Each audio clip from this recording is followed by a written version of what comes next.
Hey everybody, it's Linespace. This is note taking. We're playing I Was a Teenage Exocolonist. Let's head back out because we have two more places to see what their final year events are like. And then it's just the march to the end. See what it's like, see what the envoy is like, and how hard I can punch it in the face. I think it's really interesting to talk about this from the perspective of we are the child of the people who led the farming and basically the working with nature side of things, and our parents both very much so want to work on that side of things, especially our dad. You meet Nomi and Dis at the edge of a large, lavender-hued lake. Hey Vissa, Nomi greets you. We're mapping the edge of this lake and taking water samples. Utopia gave us these cool drones to play with. Want to join us?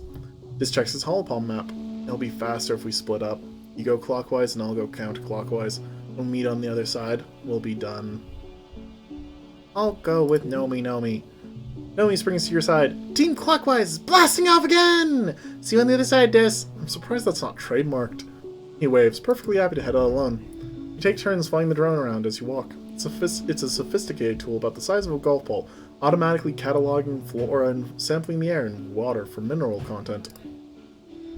On Nomi's turn at the controls, they accidentally careen the thing away from the lake. It gets snapped out of the air by a large, angry, furry gecko kind of thing with a very long tongue. It reels the drone and then sits on it protectively. Try to approach, it lashes its tongue out and slashes you with it. Ouch! It's sharper than it looks. Come up with a plan. Well, this is very sci-fi. I like it. Large, angry gecko thing. I'm amused. That's what I am, I'm amused. Right, and these are incredibly easy challenges, so I can just throw cards in and hit win. Your creature is attracted to movement, so you hatch a plan where you use Nomi as bait. Give them an antler palm frond to wave around and use as a shield while you sneak around behind the creature. While it's distracted by Nomi, you leap out of the bushes and snatch back the survey drone. Success! Nomi gets battered around a little by the territorial beast, but you both run away and regroup at the shoreline again. Phew! They exclaim, "Great plan, friendo!" Finally make it to the other side, meet up with Dis, and finish taking readings of the far side of the lake. Nomi suggests you break for lunch and you enjoy a picnic together, the only three humans around for kilometers. That's part of why I don't like the concept of us just holding up, is again, people like Dis are able to be out here and be, at the very least, minimally disruptive, if not completely non-disruptive. Holding us up is just not okay. You're trekking through the wilderness when something catches your eye. To anyone else, it'd simply be a weird depression between two roots, but it pings something in your memory. Isn't this what the entrance to the Overseer's Cave looked like? You decide to check it out. Your hunch is correct. The depression opens up into a passageway just big enough to wiggle your body through, then widens even more to reveal a familiar door. You quietly push it open. The room you enter is not unlike the one where you interface with the array. There's a vat in the corner emitting a soft organic glow, and another computer panel slowly being reclaimed by the rock wall. It's not hard to assume the planet is lousy with rooms just like this one, where Sim and the other gardeners can rest and respawn if needed. This one, however, is not empty. You enter to find Sim, who is, aptly so, as naked as the day he was born. He's stepping out of the regeneration vat, clad only in strands of bioluminescent goo that slide down his long limbs and patter to the ground. Sim's back is to you, treating you to a glimpse of skin that usually hidden under layers of tattered dark fabric, the knobs of his spine and shoulder blades visible under his inhuman musculature. He looks unusually delicate and vulnerable.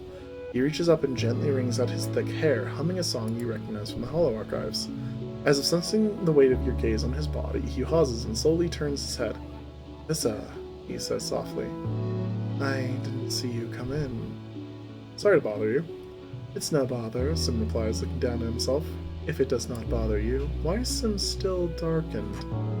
"Now that we know the truth about the gardeners," Sim continues. "Sorry, now that you know the truth." I was like, this sounds really ominous. "We can be far more free with our words." He gestures the regeneration vat. "I have very few secrets from you now. You can come take a closer look if you'd like." After a beat, he clarifies. "A closer look at the vat, I mean." You walk over and check out the vat. The air gets noticeably warmer the closer you get, like sunlight on your face, and there's a faint organic smell that's not unpleasant. The vat itself looks like something you'd find in engineering, but seems to be constructed entirely out of natural materials, spongy-looking fungal growths, mineral deposits, and pulsating vine-like umbilicals. You can touch it, Sim says. It's not dangerous.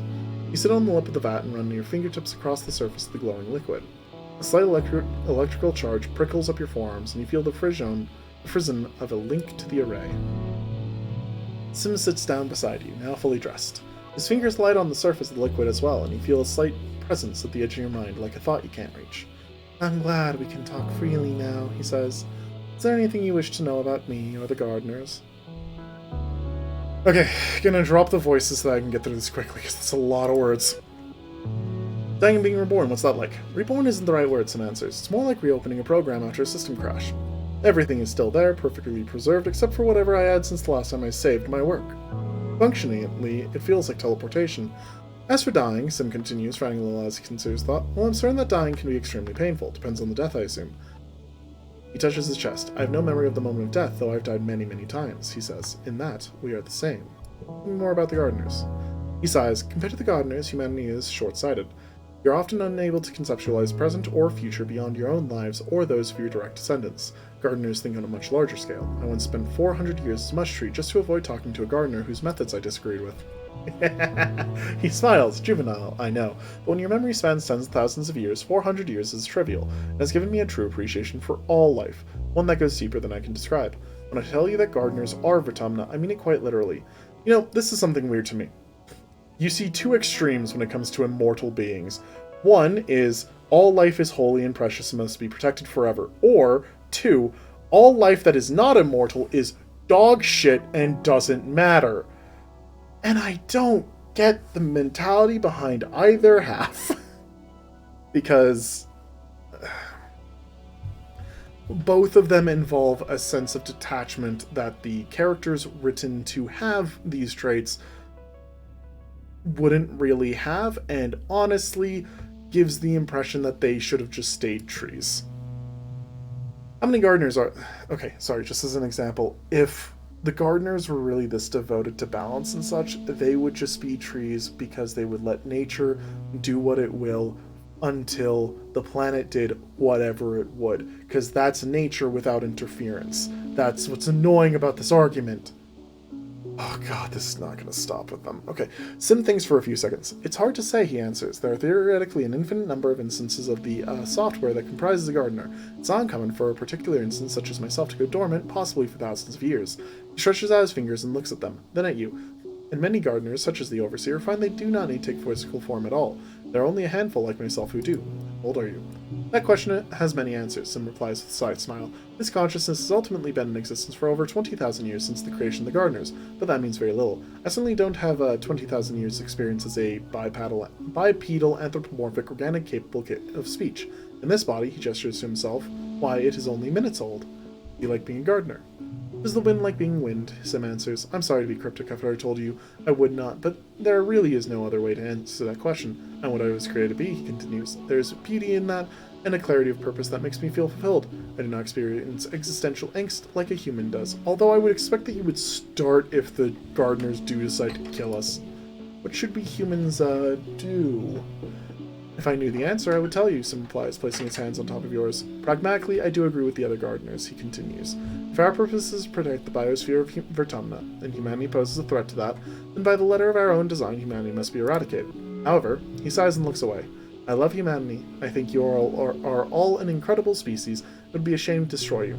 I feel like doing so would be a violation of the spirit of the Convergent Domain's last decree, and, perhaps, he murmurs, redeeming you will be the greatest act of love we could perform in the name of our imperfect creators. Sim nods. Please know that you can come to me at any time and I will do my best to answer, he says. However, I must apologize for something, Sim says abruptly. I simply must...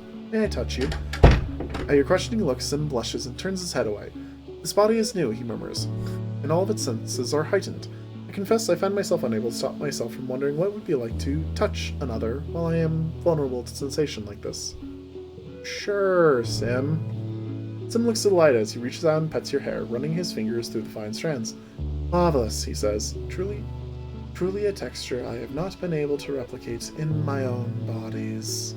He runs his thumb over your eyebrows, then your cheekbone. His fingers dance down the bridge of your nose, then lightly into the tip of your philtrum, across your lips, to pause on your chin. Sim's gaze drops to your mouth as his own lips part with an unspoken question.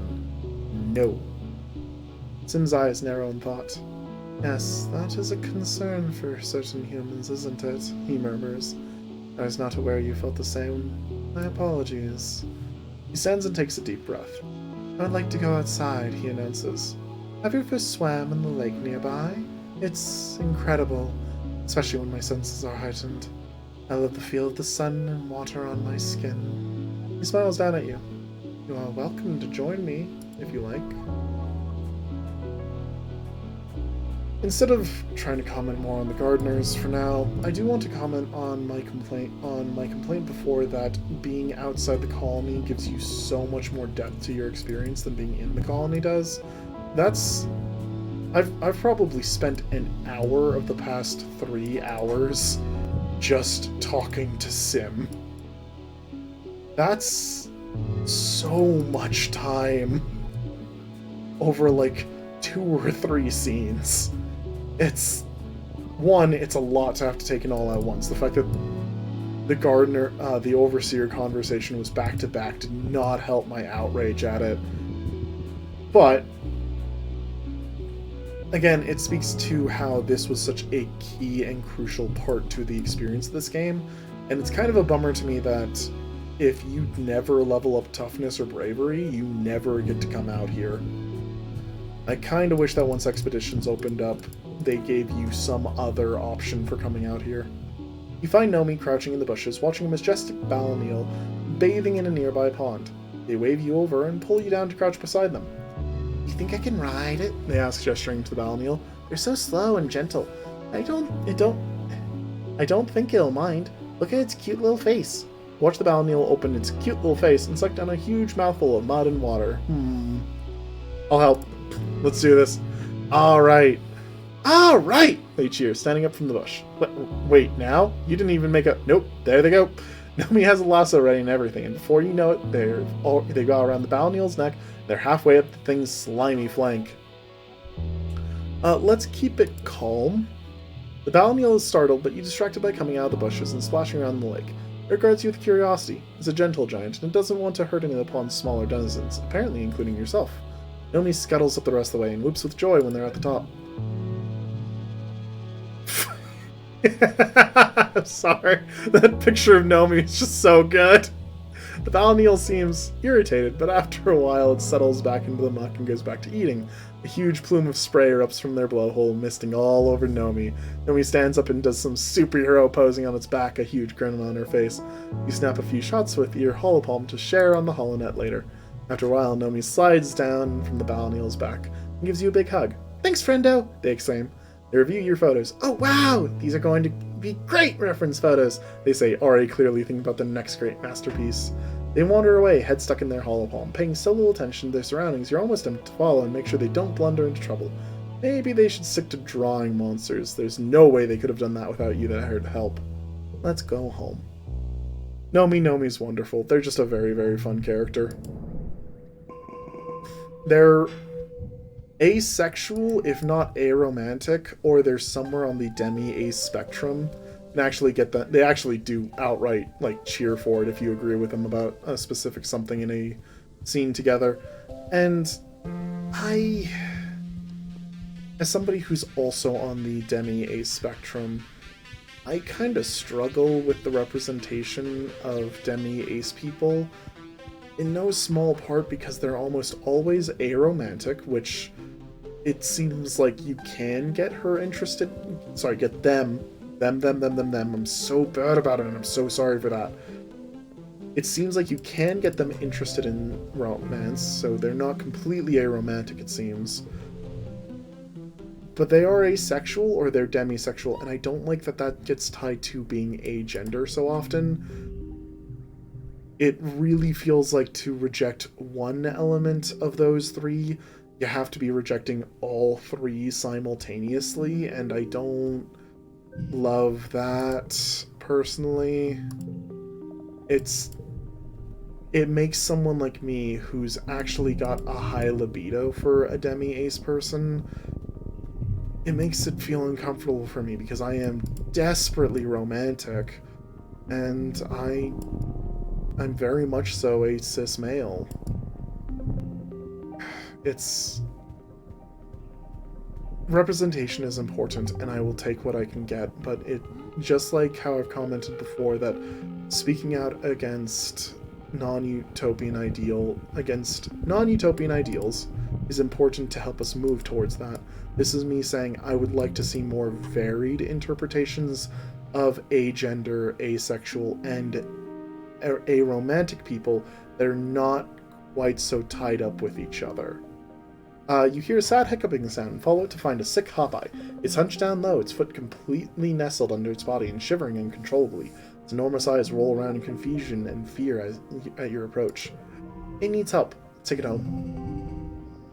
Let's take home the best pet in the game. Like, there's a pet I haven't been able to get yet, but I have a hard time believing. It kind of bugs me that being the Overseer's a red card. I feel like it should be either blue or yellow, considering it's all about talking and debating. It's a small complaint, I know, but it's still a little weird to me. This thing is going to be easy to see why it's so good in a second. The Hopeye hisses and tries to bite you. It doesn't want to be touched. You throw your jacket over it, then carefully pick it up and put it in your pack. You crack the zipper a bit to give it some fresh air. You keep it in an empty part of the geoponics barn.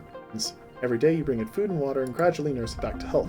Cal takes an active interest in the recuperation. Utopia says Hopeyes don't really have a gender, he says as you're washing out the pen together. Or maybe she said they're both, and they're really social. What are you going to name them? Optimus Prime! A noble companion who's more than meets the eye. Perfect. So yeah, its final level gives you 3 less stress on everything. It's so stupidly good. Cal offers the Hopeye a piece of bobber fruit. Cute! Optimus Prime plucks the fruit from Cal's hand and hops into your lap to snuggle down and nibble on it. Cal snaps a photo with his hollow palm and shares it, captioning it, "Friends for Life." You can get that in like your 3rd or 2nd year or something like that, if you're just really gunning it outside all the time. But I completely didn't consider that I should be going everywhere each year while I was doing this playthrough. And that's part of learning the game. So there's nothing wrong with that. Girlfriend, oh mine. Cake for your birthday. Okay. Man, it's even... I'm so grumpy about the gardener still. I took like a 5-minute break and ate an apple, and I'm still grumpy, and... meh. Let's go do some xenobotany. Let's get to glow. That's when everything's gonna happen. Although Vertumnalia might be really big, too. Back in the lab, you have all the right equipment to properly examine that radioactive plant you found. Maybe you can find a way to protect yourself from them so you don't need to drag a radiation-proof envirosuit with you every time you go to that part of the planet. Radiation poisoning isn't the killer it used to be on Earth. With medbeds, you can flush out deadly doses of radiation in a few hours. It could still make you really sick, though, and high enough doses could kill you before you're even able to reach a medbed. How confident are you that you know how to protect yourself? I think I'll be okay. You take a careless approach to protecting yourself from the radiation. It can't be so bad that you won't be able to get to a medbed in time, right? You wear gloves and a face shield and get to work. After about a few hours, you start feeling dizzy. The dizziness quickly becomes nausea, and while you're puking your guts out in a bucket, you have to admit that you're probably feeling the effects of radiation poisoning. Radiation poisoning! Who could have predicted that? Not done with your experiment, though. It's fine, we got this. Oh, indestructible youth. It's a little hair loss and diarrhea. It's just a plant.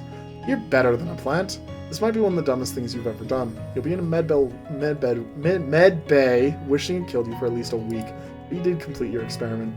You discover that the radioactive part of the plant is confined to the carpel of the flower, its reproductive organs, and that the petals act as a radioactive shield to protect the rest of the plant. You press the center of the flower, the petals close and block the radiation enough that a person can pass by without feeling sick. Neat! You should be able to use this to protect yourself next time you encounter this plant in the wild.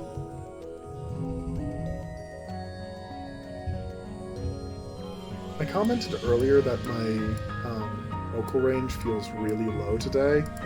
but I'm really starting to feel it, and just how much my voice shouldn't be this tired after only this long of recording. Governor Lum enters the colony square to his customary bombastic fanfare. Brass band, red carpet, banners with the Heliopause logo snapping in the hot dust breeze. It's disgusting. The governor gets his usual tithe. Oh, by the way, it says it's amazing if you have a really high loyalty. The governor gets his usual tithe of applause from die-hard soldiers, but it's obvious how tired and fearful everyone has become in service to his war. You catch Mars' attention, she rolls her eyes and makes a gagging motion. Hal looks sullen and withdrawn, refusing along with the rest of Geoponics to give him any applause. The governor raises his hands for silence, though it's largely unnecessary. Pioneers of Vertumna, he begins.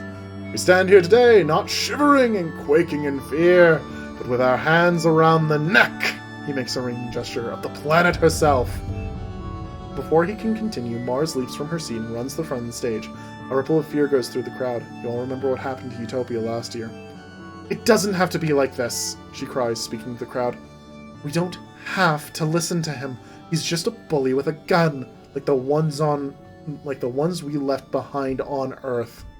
Watch in delight. She turns to the council. Why are you just sitting there? Come on! Aren't you going to do anything? The council look at each other. Rhett seems unmoved, and Utopia shrinks into herself, holding her hand to her chest. Aunt Anne looks concerned but fearful of Lum. Instance is grim, and Seek just waits to see what happens. Only Cal looks enthusiastic, but as the youngest member of the council, he's outmatched. Lum gestures sharply to his guards, and Mars is seized and taken out of sight. In the uncomfortable silence that follows, the governor strides to the front of the stage and looks down on the crowd. As I was saying, you can trust me to lead this colony and humanity into a new era, he says. An era of peace and prosperity, when we no longer need to fear the creatures that come out in the night. He raises his fist to the sky. This planet is rich, he cries. It is the Earth we were promised, unscarred by the mistakes of our forefathers. Here we will become what humanity has always strived to become, caretakers of a new garden, children of a new Earth. Funny you should say that. People cheer, spurred on by Lum's display of dominance. Lum looks upon the crowd with pride. Pioneers, we're so close, he says. Soon this planet will be ours, and all her riches and wonders with it. But first, he continues, we need to adapt to the harsh realities of our current world. He gestures at the council.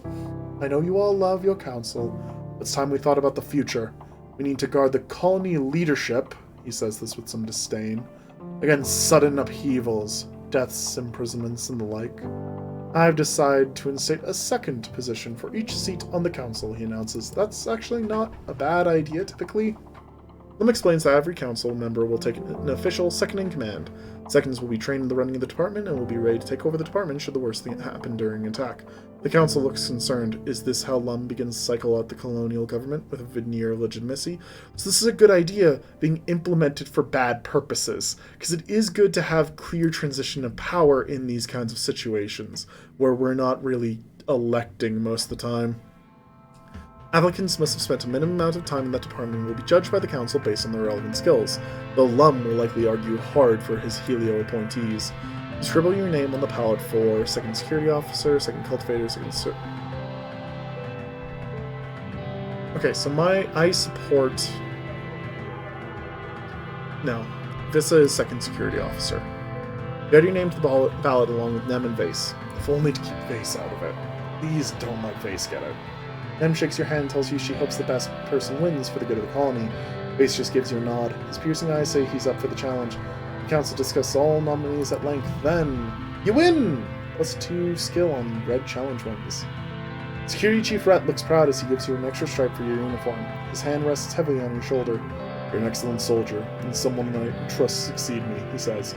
I know you'll do what's right for the colony if the worst happens. I actually like the idea that it's not one of the people who has dedicated themselves entirely to soldiery who's becoming second security in command, because it does work with the idea of adapting to the planet and focusing on that. When the voting is concluded, Seek announces the names of those newly appointed seconds. The crowd cheers for you when Seek reads out your name as second security officer. You don't recognize the Helio appointed as second administrator. Must be one of Lum's people. It would have been Mars, I bet. Your hand's spoken up. Tangent stands proudly in her rightful place at Chief Engineer Instance's side as her second. One of the Helio-born agriculturalists is chosen as second cultivator. At least there's someone with actual geoponics experience, not someone Mums installed in the position. The steward of the Heliopause joins Aunt Anne as her much-needed second steward. There's a lot of babies in the colony, and someone has to help take care of them. To his surprise, Dis is appointed second surveyor under Utopia, and that's why we didn't go for it. Gotta let our buddy take it. After the politicking is over, the crowd adjourns to the feast tables and, eventually, the dance floor. The sun set on the long day, the heat breaks, and the party continues well into the night. After the festivities, it's straight back to work as usual. Everyone complains. You usually get at least a few days off after Terminalia, but Lum reminds the colony that it's only a few short months before the next attack. Your dreams begin to increase in intensity as the wormhole draws closer to the planet. Filled with terrifying and confusing visions, a feeling of urgency dogs your steps, like you're running out of time. So much talking. We can go enhance our DNA now. Wrong place.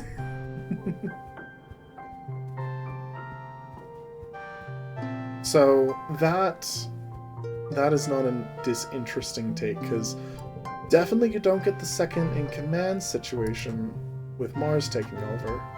Of all the people in the colony, you understand genetics the best, besides Dr. Instance, probably. She trusts you to attend the gene tech machine.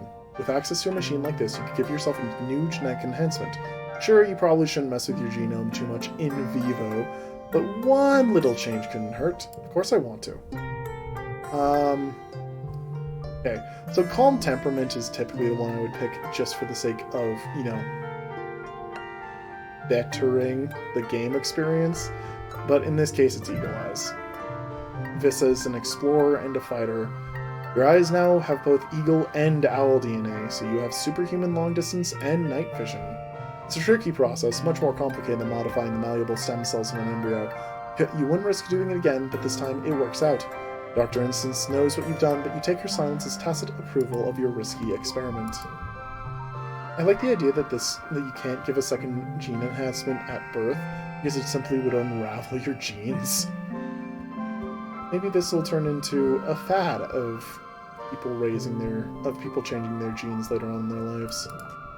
And come here, so here's the thing: if we go on lookout duty, we can get a new job. You would think that people technologically advanced enough to travel through a wormhole and survive on another planet would have come up with a defense strategy more complicated than get a teenager to stare into the wilderness for hours. You do think that a lot. The many hours you have to do yourself when you're on lookout duty. Thing is, you do have security bots for this job, but Security Chief Rhett doesn't trust them. They're nothing like the warrior bots from the Holovids. They're really just glorified motion monitors with smart monitors that can identify and report on hostiles. They're armed, but someone has to fire them remotely. And of course, nothing works quite right on Vertumna. During glow, some kind of electromagnetic interference can turn them off or make them fire at nothing. They're getting more eccentric every year, which is one way to describe armed and possibly murderous robots. I wish someone could fix them. You're idly kicking a sports ball someone left up here when, oops, you punt it weird and smacks one of the defense spots right in the sensor.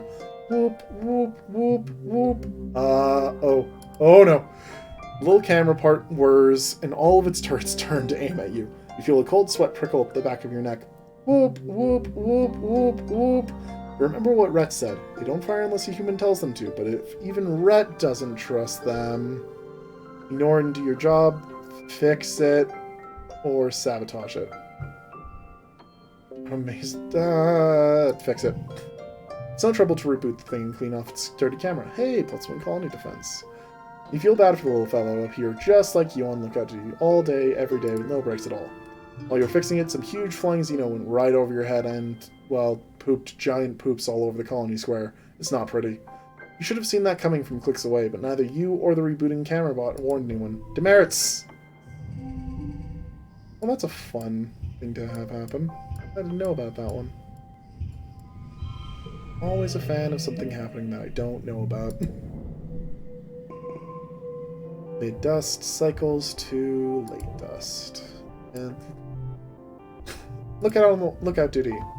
Security Chief Rhett interrupts your afternoon training to address the group. Nem perks up. This thing is important. Since the original colony was destroyed, Rhett begins. We've needed every skilled security officer we can find to defend our home. And now with Governor Lum's blessing, age is no longer a requirement. We're looking for young recruits to join the ranks of the defense squads. You know, I happen to know that we're old enough to join the defense squads anyways, because we're older than Com was when he was first in it. This is a serious job, he punches his hand for emphasis. You'll be soldiers, not little kids learning self-defense or peering down from the safety of the walls. You'll be in danger. You need to be brave and know your way around a weapon. Step forward if you think you have what it takes to defend our colony. Bravely step forward. When Rhett smiles, it's not a happy smile. Do you have what it takes to survive? Yep. We are now a recruit. Yay! I love how I'm always like anti-propaganda, anti-combat, and yet you give me even just a little moment to just be able to yay something like that, and I will. Because we made it. We got the job. I really want to know if we get to like do anything with being the second in command or not. We are at 100 stress. Visit the spa. I want to take fixing the rundown tech out. We do not need a 0, thank you very much. Relax in the lounge. Relaxing after hours, when the auntie scene pops her head into the lounge. In the kitchen, she announces in an artificially sweet voice, is looking for someone to help with part-time cooking duties. Someone young, someone responsible, someone organized. Someone, she stares pointedly at the teens in the room, who might have too much free time on their hands. Volunteer. She bustles over to you. You'll be perfect, Vissa, she says, hugging you. Then loudly, to the others in the room, she declares, I'm glad somebody around here is responsible enough to put in their share of the work. Everyone else ignores her, shifting awkwardly. No one wants to disappoint their auntie. Auntie Seaton gestures towards the nearby cafeteria and tells you to come by next week so she can show you the ropes. As much as I love staying cool as a card, it's actually just not that strong. Mid-wet do-do-do-do, mid-wet do-do-do-do-do. Why am I singing to the tune of Baby Shark? Okay, Brain, hi. I should check since it is wet. Does anyone want to talk to me? Yes, do you have anything to say? No, no, no. No in the back. Engine to also no. Engine, you are bae, even if it doesn't work out. Guard duty. You show up for orientation to guard duty. Base and Nem are here as well, listening intently to Security Chief Rhett as he teaches you the specifics of the colony's defenses. There's the walls, of course, and the lookout towers and the robotic turrets. There are obvious weaknesses, like the gates, and less obvious ones, like the pipes that divert runoff water away from the colony. And there are high-priority targets, like engineering and geoponics. You're supposed to learn that the living quarters. You're surprised to learn that the living quarters are considered low priority. Duh, Vase mutters. During an attack, everyone's supposed to be defending the colony, not hiding under their beds. It's a lot to learn quickly, and Rhett doesn't let you make mistakes. He drills you and drills you, first on your knowledge of the colony, then on actual drills. Physical fitness and reflexes, loading and firing a plas rifle, securing a dangerous situation, and combat tactics, both as a group and solo. If the lookouts on the walls see anything, you'll be the ones to shoot it, he says. You struggle with reloading the cartridge in your plas rifle. There might not be time to wait for backup. You have to be able to make and act on the right choice without hesitation. He looks you right in the eye. You're not only a guard while you're on duty, he says seriously. You're being charged with the defense of the colony itself. I expect you to be ready at all times to answer the call. So, quick note. I like this as a storytelling moment for Vissa because after dealing with the gardeners and realizing that they are going to be an enemy if humans want to live freely, I like the idea of her coming back home to protect. She doesn't like what she's found out there anymore. It's time to make sure that things like the gardeners don't hurt the people she cares about. Frustrated, you fumble the cartridge and it clouds the ground. Rhett stops it under his foot. No slacking. Keep your mind and body sharp and ready for anything. We are at war, he continues, leaning in close to drive his point home. He's been saying that a lot recently. He really believes everything Lum says about the outside world. Rhett leaves you to figure out how to reload your plas rifle on your own. Base is already finished, of course, but Nem stops what she's doing to help you. There's a latch here, she says, flicking with her thumb. If it's deployed, you can't click the cartridge in. Got it? You nod. It's easy when someone actually shows you. I'll make Rhett proud someday. Nem laughs and claps you on the back. Yeah, he's just a big teddy bear, right? Face snorts and stalks off in disgust at the two of you.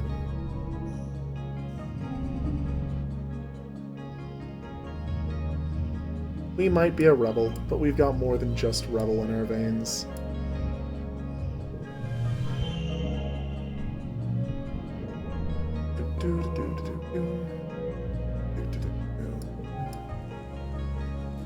By the way, this is not going to stop us from going out in Glow. Not even a little bit. We are absolutely still going out during Glow, which means we need to go rest. And let's go spend one more night with our pets. Yes, I know, by the way, I could have gone the hop I leveled up. I decided not to worry about that.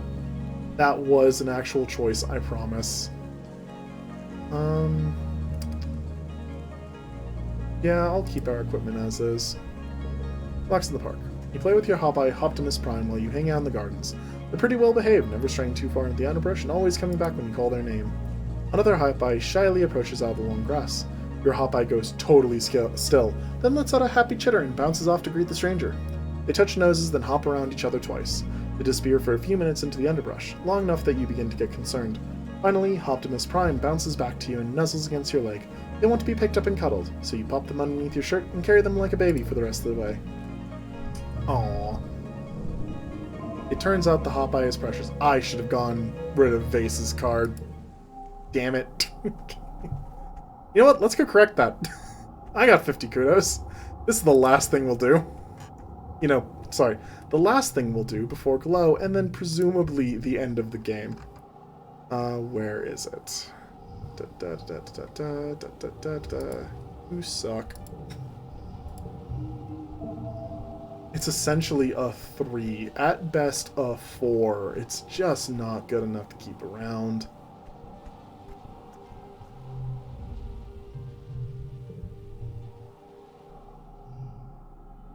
Low Glow. Colony outskirts.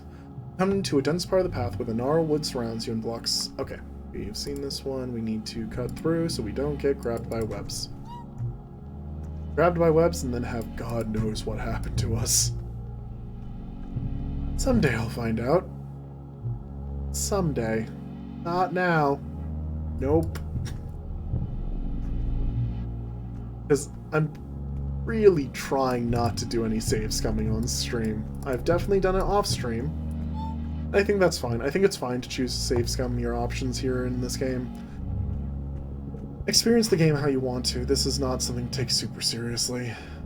Gaze up at the wormhole. Give me that 8 with stupid abilities. Hey, Sim. Shadows upon shadows move against each other and glow, wavering. By the way, I noticed that there's less events this year than normal. Wavering under the gloaming of the mush trees like ghosts. The forest is as still as a creature breathing its last breath. No look for Sim in the hollows of the trees now. His eyes gleam in the permanent night. Hello again, Sugarbug, he chuckles. Getting pretty good at navigating in the dark. Sim sets off through the darkened forest with ease, bidding you to follow. Have you come to ask me more questions? What's with the faceless I saw? Ah, Sim says with a gentle smile. Constellation, you've seen her? That's very lucky, you know.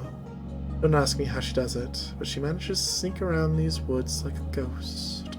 The faceless weren't exactly designed with subtlety in mind. He lets out an amused puff of laughter, but she's something else now. Don't worry, he continues. You'll only see her around and glow. She doesn't like the sunlight.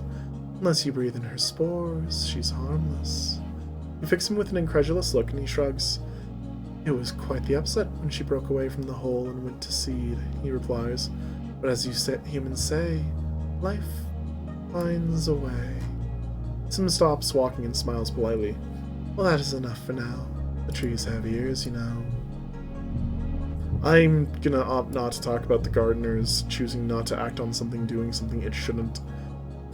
You climb up to a plateau ringed with gnarlwood trees. The view is fantastic. Supposed to be here eventually. Take some photographs? Plus more creativity. It's just so beautiful out here. Too bad you can't share these without raising suspicions. Nobody is allowed outside the colony during Glow. Nobody. You were hurt in Utopia, the others had come to rescue you and got hurt themselves? Well, there are good reasons not to make them worry. You just have to treasure the memory of this place, of this beautiful place. How? What? How is it not? Okay, fine, whatever.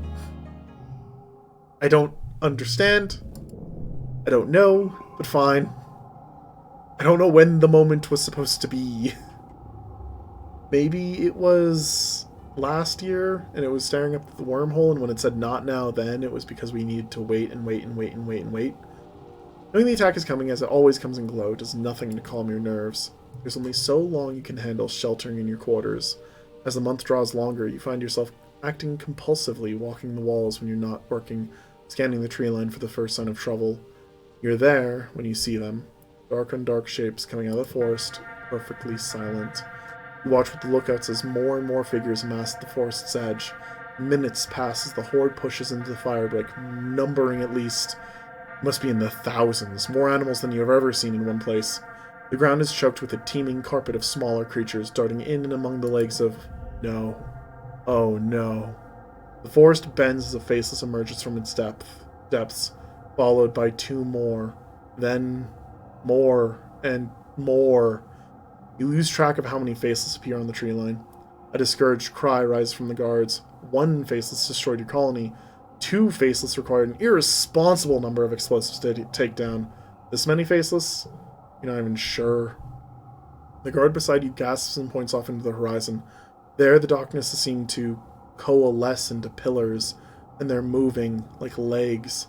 You hear trees being trampled underfoot as something gargantuan makes its way towards the colony. You can't even see its body, just its legs, stretching so far up into the sky that the glow of the planet cannot reach it. It looks like death. Yeah, that's from the plains. Wait, there's more. A familiar being cuts through the horde and stands at the front like a general leading their army. Gardeners must come in all shapes and sizes, but you know this one from the hatred in their eyes. It's Noctilucent. Noctilucent steps forward. For millennia, I have been tasked with keeping this planet safe from invasive species. Extreme weather, plague, famine, the migration of predators, all tactics I have used to ensure an invasive species cannot find a foothold where they do not belong. The command of the human language has vastly improved since you saw them last, the gardeners learned quickly. Controlling you by indirect means has proven ineffective, they say, glaring up at the row of horrified colonists atop the walls. I can no longer ignore the destruction you have caused and the threat you represent to the planetary ecosystem. However... Sims steps out of the tree line and stands beside Noctilucent. His eyes find yours unerringly across the firebreak. Some gardeners argue that you have the capacity for reason, Noctilucent continues. So I have come to offer you an alternative. Your unconditional surrender. Noctilucent smirks up at you. Surrender is the correct word, is it not? Something your singular, violent brains can understand. The terms are simple. Humanity will cease reproduction, cease expansion, and in return will be allowed to live out your remaining lifespans within the bounds of your walls. Do you accept? Lum steps forward. I don't know who you think you are, buddy, his voice booms out from the wall, but you and your bullshit deal can bugger off and keep buggering off until you think you've buggered off so much you can't bugger off anymore. He points at Noctilucent. Then bugger off some more. This planet belongs to us humans now! It's hard to tell, but you think Noctilucent looks amused. Maybe they were hoping this would be your answer, and of course, with Lum speaking for the colony, it was inevitable. So be it, they reply, and the attack begins. This is a bigger army than there was in a social playthrough. I'm going to enjoy this, Noctilucent calls out. Finally, I can wipe you aliens off the face of this planet. The wave of attackers rolls over the firebreak, crashing against the walls. Flying creatures scream overhead, and the sound of Plas rifle fire fills the air. You rush toward the garrison to join the squads. As you run, you notice the colony is well defended. As you run, your heart soars at the colony's defenses. A cheer comes up as a squad takes down the first faceless. In the distance, Utopia and the surveyors are in their gliders, wrapping cables around the legs of the gargantuan cloud scraper. A roar of triumph. Its face, holding Nautilus's severed head, grins, then throws it aside and wades into a pack of manticores. Against all odds, the battle is going in your favor. You're descending from the walls when you are thrown to the ground by a tremendous rumble. A few meters in front of you, something tunnels toward you through the mud. You have the impression of something long and dark that cuts through the ground like a shark through water. You scramble to your feet, but it cuts off your path, forcing you towards a geoponics outbuilding.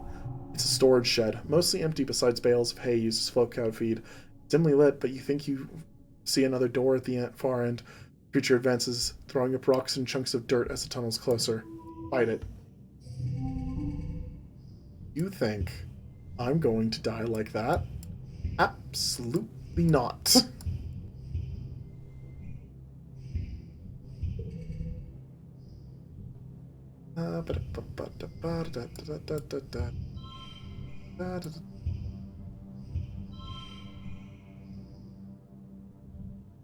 Sure. 9, 7, 6. And eagle eyes for style. You grab a rake and back it into the doorway to wait for the monster to emerge. As it rears up and thrusts a long black snout out of the ground, you stab the rake down into it, dispatching it. Before you even have time to be relieved, you spot a second one tunneling toward you. You take another step back in the storehouse and feel heat. The building is on fire. The dry thatch roof quickly ignites and rains flaming debris down on your head, filling the room with toxic smoke. The ashy heat is intense. You can feel it ripping the moisture from your lungs with every breath. You rush for the rear door, but the fire moves so fast. You're trapped as a roof beam collapses in front of you. You hear a cracking noise, then just pain, and a noise like a bell. The world goes dark. You wake to chaos, a confusion of light and heat and smoke. Fire! Hey, we know this vision. Your head is pounding. You must have hit it and blacked out, but you aren't sure how you got here, or what on Vertumna is happening. There's something important you need to remember. Is this match's life being wild and chaotic that after all of our training we're still in this spot? Your stomach lurches as the floor crumbles beneath your feet, then collapses. Your body aches and your eyes burn from the smoke. A figure appears through the flames. It's your friend. Your friend? Wait, why can't you remember her name? She's gesturing and shouting at you, but all you hear is a ringing in your ears. What's going on? You try to speak, but the words come out jumbled. Your throat seizes around a lungful of choking smoke, and you feel dizzy and confused. Your friend pulls you out of the rubble. She throws your arm over her shoulder and half drags you towards the door. Through it, you see a deep, eerie twilight, dark blue and cold against the heat of the fire around you. Low season. Glowing eyes. You shake your head to clear your vision. Is that some kind of dog? Like from Earth? Wait, hold on. You remember this from another life. Not a dog, a monster. It's about to end your life and probably Nem's too. She tightens her grip around you. Shield Nem requires bravery of 100. You prepared for this earlier with biology, or dodge and fight it. Can't use my combat. Shield Nem. Gotta shield the wife. Uh-oh. That doesn't look good. You heroically push Nem out of the way, putting yourself between her and the creature's jaws as it transforms into a towering horror. You both screams as it rips you from her, tearing into your arm. The pain is incredible. You're certain you're going to die. Then you hear a zert and smell the crackling ozone of Nem's plas rifle. She leans over you and applies pressure to the wound. I got it, Vissa. It's dead. Just hang on. I'm going to get you out of here. We did it! This time we lived! Try to tell her as you lose your grasp on consciousness. You wake in the medbay, surrounded by other soldiers in various states of triage. It seems the battle is over. It was close. You think that Noctilucent must have genuinely tried to wipe out the colony this time, but they underestimated what it would take. You feel a certain pride for your tenacious species. You don't know what the future will hold, or how much longer your little colony will be able to hold off the planet's wrath. But for now, you're just happy you've survived to live another day, and that day is your birthday. By the time you've recovered, the suns have returned. It's your 20th birthday. You're a fully fledged adult now, though in many ways you already were and have been for a long time. You and your friends step out to greet the new day and start the rest of your life on Vertumna. I could complain about the fact that we didn't get to take part in the fight, but I'm gonna choose not to. I get what the game was trying to do, and I'm not gonna complain about it. That choice, by the way, determines which ending splash screen we get. In this case, Sports Ball Hero, which I love for bravery, honestly, since that was the step that got us down that route. Sports have been a part of every human culture, and it's no different among the colonists of Vertumna. Watching people fight in ritualized combat scratches some sort of primeval itch that few understand. Oh, I think this is the same song that we listened to with Dis. Oh, that's neat. Thanks to your prowess and charisma on the field, sports ball becomes the de facto sport of Vertumna. You make sure every child wants to grow up to play it just like you, and eventually people even begin to take it so seriously that, in your later years, sports ball is used to sell grudges and even act as a marker of social status. I want to live in the Yu-Gi-Oh! Universe. That's all I can think. No one would ever dream of running for governor if they don't have a positive association with sports ball.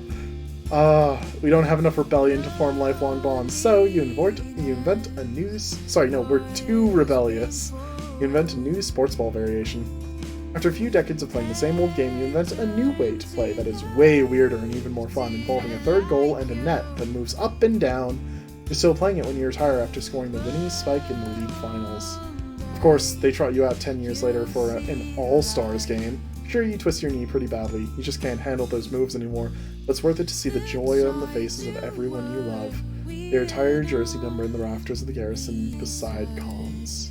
But what about... Look at Nem. After a tumultuous beginning, you and Nem finally managed to find each other. When you were just barely adults, it seemed like it would last forever. By the time Rhett retires and Base becomes chief of security... You mother... That's why I was mad I didn't get the combat option! Nem and Vase have almost come to terms with their torrid past. They still butt heads a lot, and Nem doesn't like to talk about her terrible first boyfriend, but they manage to work together for the sake of the garrison. You're together for a long time, long enough that people start asking you about whether or not you're going to start a family. You and Nem just shrug it off. There's no real pressure. Plenty of people are leading that charge without you. You both agree. Why have children when you have each other? Your love sustains you just fine. The life of a soldier is unpredictable and unfortunately often tragic. The colony loses Nem during an attack. She was still so young, as was Calm all those years ago. Small comfort thinking they may be together again, wherever they are. Hey, Dis. Dis is straight gone, by the way, if you don't stop him from planting the bomb and no one knows anything about his existence anymore.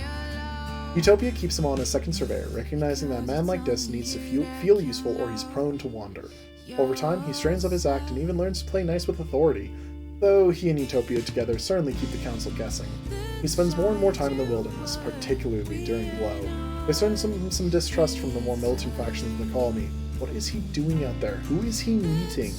Utopia defends him the best she can. She trusts him, and that's enough to keep Dis from being hauled into an interrogation room. You know the truth, though. He's just meeting Sim. It's almost not a surprise when Dis admits to you that he's in love with Sim. Hard for him to explain the depth and intimacy of their relationship, that when Dis is with Sim, he feels a sense of completion, of love that he's never felt among humans. Sim shows him things, teaches him things, not just about himself, but about all life, and not just in the present, but across all of time. You've never seen Dis talk about anything with such passion. You keep his secret from the others. Dis is your friend. He deserves to be happy. Dis continues his work in expeditions for many years, finding freedom and adventure in the wide-open frontiers of Vertumna. He's chosen a dangerous life, and his immunity to fear, a natural human response to the very real dangers of a hostile world, means that he takes on even more danger than most. Eventually, it catches up with him. Though there's nobody to recover, his funeral is well attended by all of Expeditions, and, of course, by Tangent. Symbiosis, the bridge between two peoples. Undying, never aging, ever patient, Sim becomes as much a mystery to you as the rest of the planet.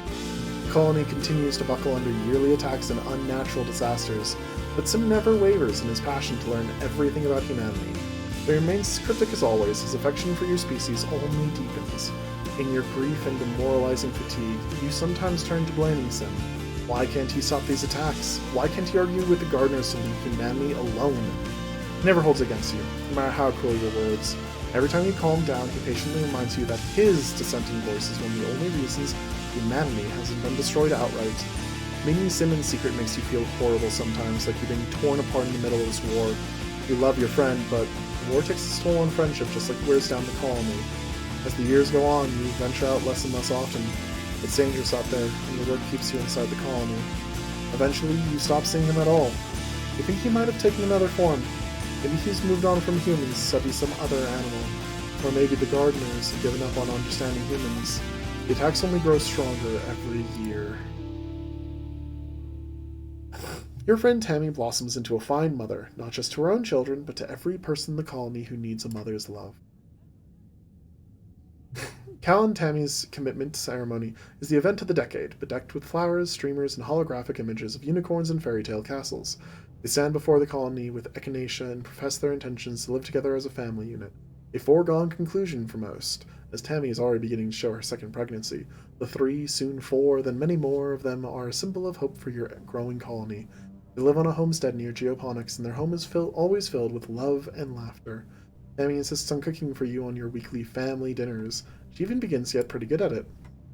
What? Quite without meaning to, Tammy becomes an advocate for the communal raising of children, just as you yourselves were raised. More militant Helios resist, not wanting to associate with Shadow's hippie nonsense. As the colony grows, so too does her influence over the next generation. Though Aunt Anne stays on as the chief steward well into her 70s, Tammy takes over the new creche and becomes something of a mythical figure in the colony. Auntie Tammy in her own right. There's no child born who doesn't know the safety and warmth of Tammy's arms. There's Cal. Your friend Cal grew up, but he never lost his boyish charm. He never wanted to be chief cultivator, but it was thrust on him. The responsibility of feeding the colony is enormous. Cal isn't good with confrontation or pushing people as hard as your mom famously did. On years when drought or pests threaten the food supply, you often see him looking haggard. He deals with a lot of stress and it ages him quickly, but his kind nature means he never takes it out on other people or wants them to worry about him. He's a lot like your dad that way. Cal and Tammy formalize their relationship after a few years. Before the colony, they state their intentions to live together, loving and caring for each other as a family unit. It's a beautiful ceremony. Echinacea is the first of many children they raise together. Together they have a tidy little sum of children, and that's the only tidy thing about them. Their children grow up digging in the dirt, eating bugs, nearly getting mauled by farm equipment, and having a great time being kids. Cal dotes on every one of them and adores his partner, Tammy. Cal himself never gives up on trying to convince people to live in harmony with Vertumna. Though his family is his source of strength, he struggles with the violence that's necessary for the colony to survive here. In his 50s, he's killed while defending Geoponics during an attack. You grieve him deeply for years. Parents never got to see their colony through, but you live on in their stead. And it is possible to save both of them. It's possible to save everyone who dies. They'll always be with you, and the ground you walk... Sorry, everyone except Calm. Calm can't be saved. And the trees that give you shade and the cycle of life that sustains you. What about? Your Hawkeye is a good companion, but you're no replacement for its own species. When a herd of Hawkeye roam close enough to the colony, you release it back in the wild. I didn't get any pet events when I did in my last playthrough, so this is super cute. A few years later, you're greeted one morning by a whole litter of Hawkeye kittens outside your door, and Optimus Prime proudly showing off their family. That's adorable. Your Riki grows from the size of a small dog to the size of a bear, becoming more and more unwieldy, and more terrifying to small children. Before the council can force you to do anything about your arachnid octopus friend, Squidly Fearson just disappears. You look everywhere in the colony for it, but your answer comes from outside the wall. A new Riki nursery tree. Soon the colony is host to many curious Riki pups who call your Squidly Feederson home. That's so precious. Your Unisar will seemingly live forever, just as cantankerous as she's always been. Twilight Sparkle is bored in the colony, though, and ultimately, even though you've made great strides in taming her, you'll never domesticate her or her species. You decide it's best to release her into the wild. She deigns to give you a regal nuzzle before sprinting off into the swamps where you found her. In my later years, the days turn to months, eventually becoming years, then decades. Before you know it, you're old. Life is tough but rewarding. With your strong defenses, the colony becomes a fortress against the untamed wilds of the planet Vertumna. Expansion is slow and difficult, but the hunting squads keep the local xenofauna down. You even start a second colony a few hundred clicks away, and humanity begins to get a real foothold on the planet. Noctilucent never gives up their quest to destroy you, but the colonies stand strong. Gone are the days where you worry that humanity will be wiped off the map for good, but it's still far from the utopian paradise you were promised. This is your home, for better or worse. You do what you can to make it a good one. Eventually, death comes to you as it does to everyone. In the moment of your death, as your brain cells fizzle out one by one and shut down forever, A vision swims in your mind's eye. Is that a person? They seem so familiar. You feel like you know them so well. Oh, it's you.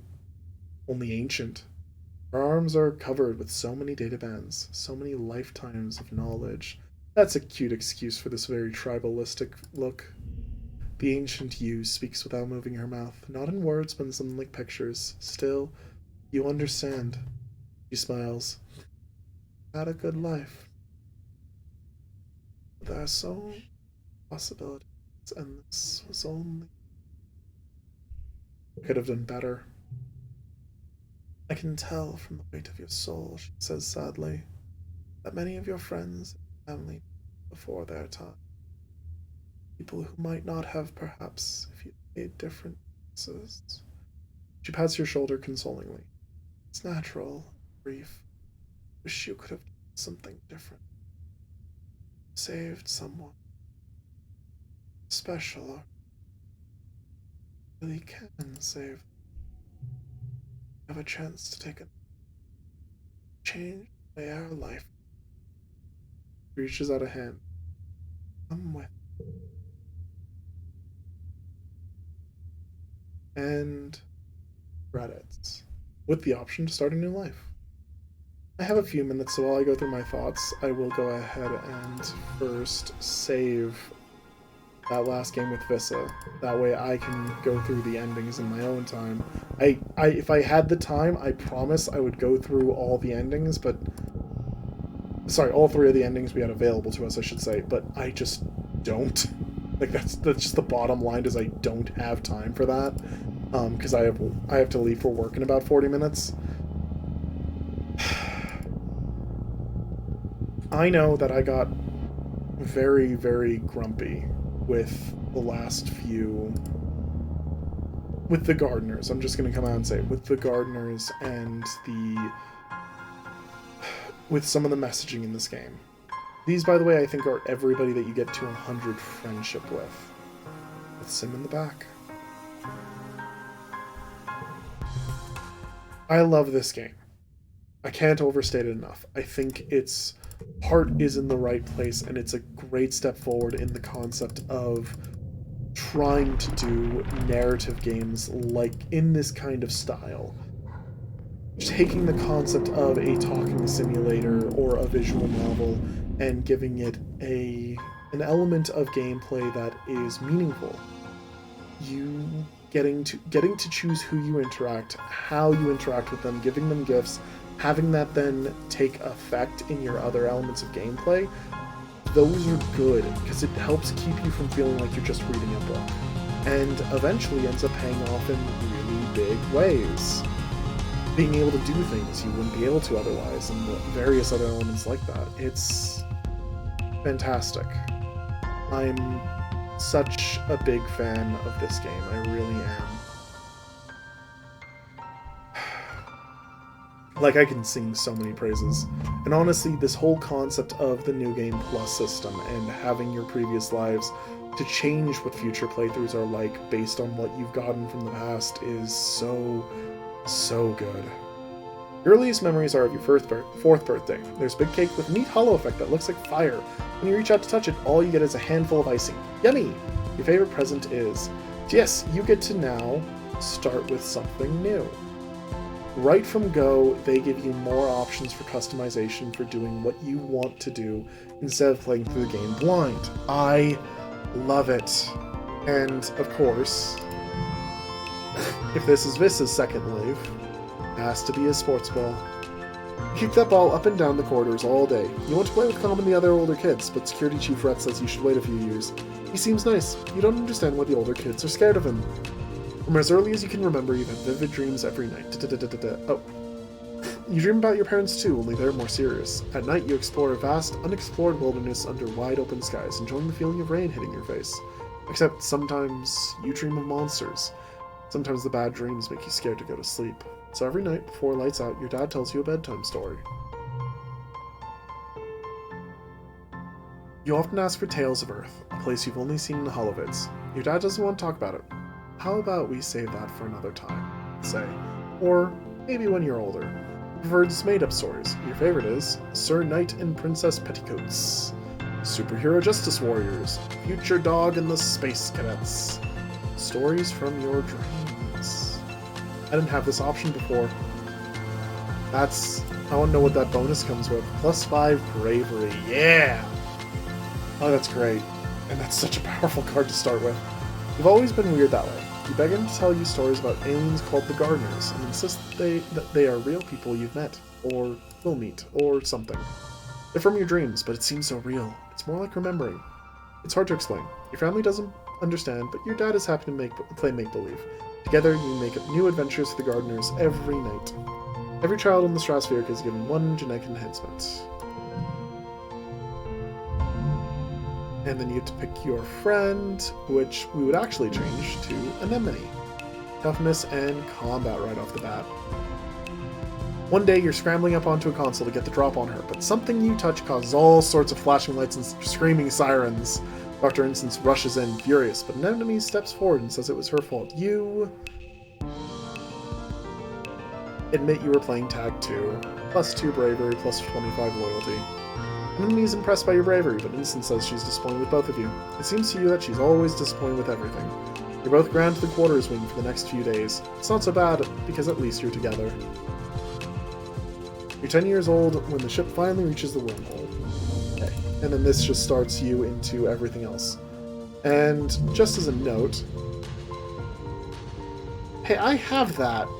Do I not have a save file for that? I could have sworn I got that.